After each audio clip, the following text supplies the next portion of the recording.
Bismillahirrahmanirrahim. Assalamualaikum warahmatullahi wabarakatuh. Ketemu lagi dengan saya Yusuf di channel Saiful Zaman. Celoteh rakyat jelantah.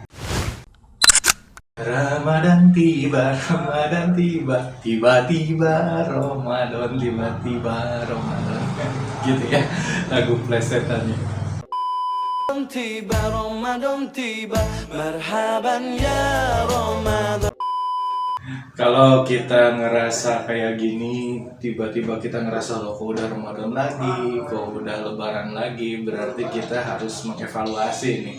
Jangan-jangan memang ibadah kita masih kurang sama Allah Subhanahu wa Ta'ala. Tapi ya memang betul, Ramadan ini sebentar lagi ya, kurang dari sebulan lagi. Apalagi nih dari suara.com hari Senin 7 Maret 2022 yang lalu, tanda-tanda Ramadan sudah disebutkan dengan jelas. Jadi pemerintah sekarang ini sedang menggodok aturan mengenai tarawih dan ibadah-ibadah yang akan dilakukan nanti di bulan Ramadan. Nah ini kan tanda-tanda Ramadan zaman sekarang ya. Ya iyalah, yang namanya aturan Ramadan ini memang harus digodok. Kalau digoreng nggak bisa, minyak goreng kan lagi langka ya nggak? Jadi dari Ketua Bidang Data dan Teknologi Informasi Satgas COVID-19, Dewi Nur Aisyah, mengatakan seperti ini. Jadi untuk saat ini masih digodok. Kurang lebih kita berkaca pada pengalaman sebelumnya. Kita sudah ada beberapa standar. Kalau prokes mah itu sudah pakem, sama Kemenak juga sudah. Dewi pun mengungkapkan kalau secara nasional jumlah kasus COVID-19 telah menurun dari puncaknya 64.718 kasus menjadi saat ini 46.643 kasus aktif. Tapi Bu Dewi bilang nih, yang masih naik itu Jawa Tengah dan Yogyakarta. Ini masih menuju puncak, tapi nggak tahu puncaknya di mana. Ya, puncaknya di atas dong, Bu Dew. Masa puncaknya depan? Kabar gembira soal Ramadan berlanjut dengan kabar yang lucu nih. Masih dari suara.com, hari Selasa 8 Maret 2022. Jadi ini ada jubir PSI bilang kalau minyak goreng ini sebenarnya nggak langka. Yang langka itu minyak goreng murah yang harganya sudah ditetapkan oleh pemerintah di beberapa daerah. Maksudnya minyak goreng yang harganya 14 ribuan gitulah. Nah, terus kata dia, kalau kita nggak percaya nih, kita disuruh ngecek di all shop. Kata dia ada ribuan tuh akun-akun yang ngejual minyak goreng di online shop. Iya sih, betul. Di online shop banyak yang jual minyak goreng. Tapi yang namanya online shop, banyak juga pedagang yang sebenarnya nggak ngestok barang. Mereka cuma reseller doang. Kan yang namanya kita di online shop itu nggak ngelihat barangnya. Yang kita lihat gambarnya, yang dipajang di situ gambarnya doang.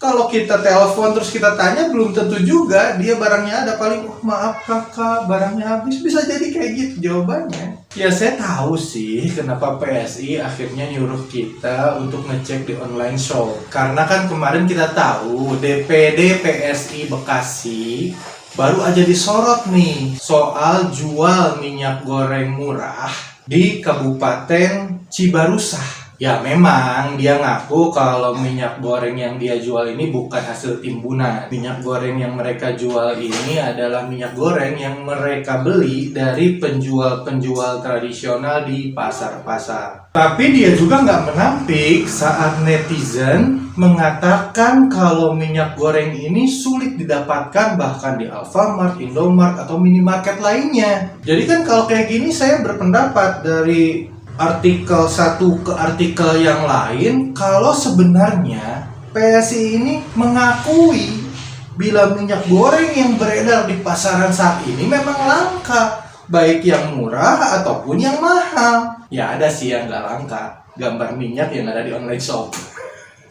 Cocok ya, tapi memang untuk kondisi sekarang kalau kita mau ngutang uang ke seseorang untuk membeli barang yang langka, ya sebenarnya percuma ngutang juga. Karena bisa jadi yang diutanginnya juga masih mencari tuh barang yang langka tersebut. dia juga butuh. Karena dasarnya uang, nilainya jadi percuma kalau barangnya nggak ada. Ya nggak? Sebanyak-banyaknya uang yang kita miliki, seandainya kita tinggal di negara yang tidak ada suatu hal pun yang bisa dibeli, ya kita nggak bisa disebut orang kaya.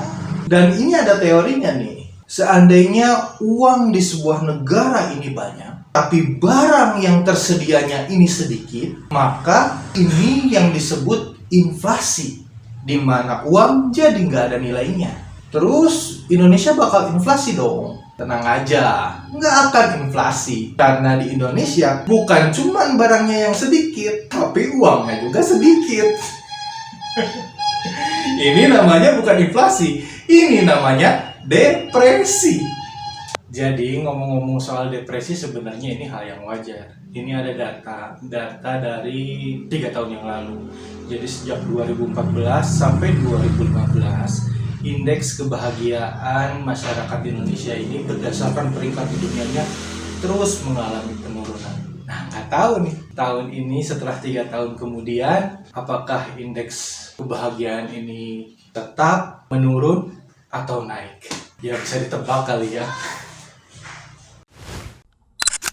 Bismillahirrahmanirrahim. Assalamualaikum warahmatullahi wabarakatuh. Sahabat semua, alhamdulillah program renovasi toilet masjid sudah berjalan seperti kita lihat di video ini, dan mudah-mudahan seluruh amal jariah, donasi, wakaf dari sahabat semua untuk mendapatkan ganjaran dari Allah jauh berlipat ganda, bukan hanya di akhirat tapi juga di dunia. Begitu juga dengan program ADI, Akademi Dakwah Digital Indonesia. Kita sudah selesaikan di angkatan pertama, dan tentu ini dilanjutkan dengan membuka angkatan kedua. Tentu upaya perbaikan terus kami lakukan untuk meningkatkan kualitas tanpa memungut biaya kepada para santri, kepada para siswa yang datang. Karena niatan kami adalah bagaimana terus-menerus memperbanyak para pendakwah-pendakwah yang bisa berbicara di depan kamera, yang bisa disebarkan di YouTube, di TikTok, di Instagram, di Facebook, dan di semua platform media sosial lainnya. Ini sangat perlu, karena kita lihat musuh-musuh Islam, baik dari kalangan Islam sendiri maupun kalangan non-Islam, itu tidak henti-hentinya menebarkan video-video yang berupaya mendegradasikan umat Islam. Maka kita harus berada di garda terdepan untuk menghalau itu. Mudah-mudahan Allah memberkahi perjalanan kita. Bagi sahabat semua yang ingin terus membersamai kami dalam perjuangan dakwah ini, seperti biasa, sahabat bisa sampaikan donasinya di rekening yang ini dan mengkonfirmasikannya ke nomor yang ini. Mari kita berjuang bersama-sama.